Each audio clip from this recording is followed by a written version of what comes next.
Welcome to Tips for TAs. We will look at some of the activities that student assistants are often involved in at school and share some tips that can help increase your students' participation. Student assistants wear many hats: facilitator of friendships, communicator between the team and family, caregiver, fellow planner, data collector, adapting materials for participation, making sure your students' equipment is available and working, and in general, being a good team player. As an assistant, you are a key player in putting the IEP into action in the classroom. The IEP will tell you what your students' needs and motivators are, as well as the family's dream. You bring your one-to-one experience with a student, as well as any data collection, to the table. The IEP also provides you with strategies to carry out your student's plan. You may need to write notes in the homeschool communication book to your student's family. You may also need to write and read notes from your therapists, as well as meet with them and your teachers to problem solve. You are an important communication link in your student's team. If you are working with a student with severe multiple disabilities, you may also have a role as caregiver. This could involve assistance with toileting, mealtime, dressing, or putting on and removing special equipment such as AFOs. Check to see if your student has a health care plan. You need to work in opportunities for your student to work on at least 2 or 3 IEP objectives in each activity. This could include a greeting to the teacher, making a choice of which game to join, and using a sweeping hand motion to participate in a volleyball game. Your job is to help your student be more of an active participant and not just an observer. This could include offering a choice in an art activity, or having your student use a walker when returning from the library.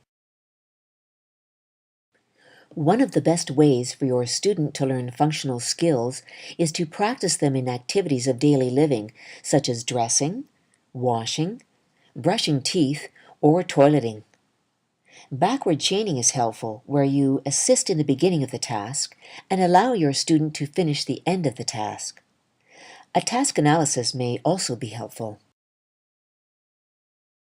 If your student has an exercise program, it is good to incorporate this into naturally occurring classroom activities, such as gym, or in a functional routine, such as using the walker to deliver a message to the office. When you involve your student in the preparation and cleanup for an activity, you are maximizing opportunities to practice real and functional skills. If materials suddenly appear and disappear before your student, you may be missing valuable opportunities to practice functional hand skills. One of your most important jobs is to facilitate interactions between classmates and your student. Do your classmates know how your student greets? Can they offer your student a choice? Do you give feedback about what you see or hear your student doing and what you think she or he is communicating? This is not only crucial for your student, but also models to the rest of the class that your student is a communicator. Encourage your classroom teacher and classmates to do the same. Here is an example. You've been shaking your leg, you've been wrinkling your brow, you haven't looked very comfortable. I wonder, are you telling me that you're uncomfortable?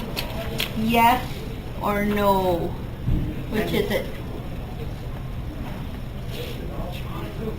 That's a yes. Yes. Okay. We make hundreds of choices each day, but many nonverbal students are given very few choices in their day. Your student might make a choice of which object or activity to do first, which piece of jewelry to use, which direction to go with a friend, or by using pictures, which part of the playground to visit. Set a goal for yourself and see if you can increase the number of choices you can offer your student each day. It is helpful if you tell your student what his or her job is in each activity. For example, your job is to hit your switch to say hi to the secretary. Or, your job is to relax your arm to help scan the library books. By doing less and expecting more from your student, you are maximizing participation and practice on skills. This sometimes means letting go of finishing a project in a certain amount of time, or worrying about what the project might look like. How much of the project did you do versus your student? Your job is to help create parallel participation for your student in the classroom.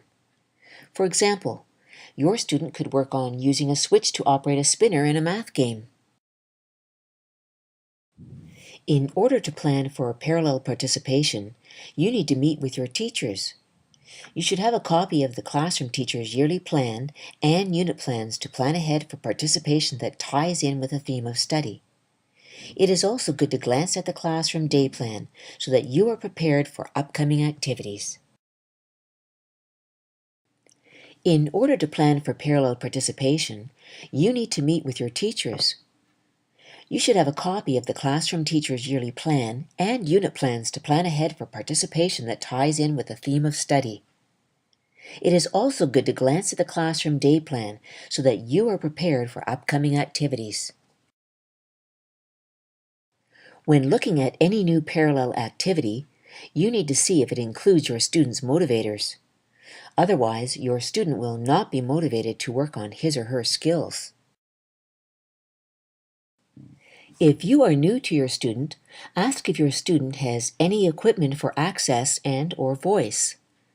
Where is it located? And is it working? If not, check with your case manager or therapist to get this fixed.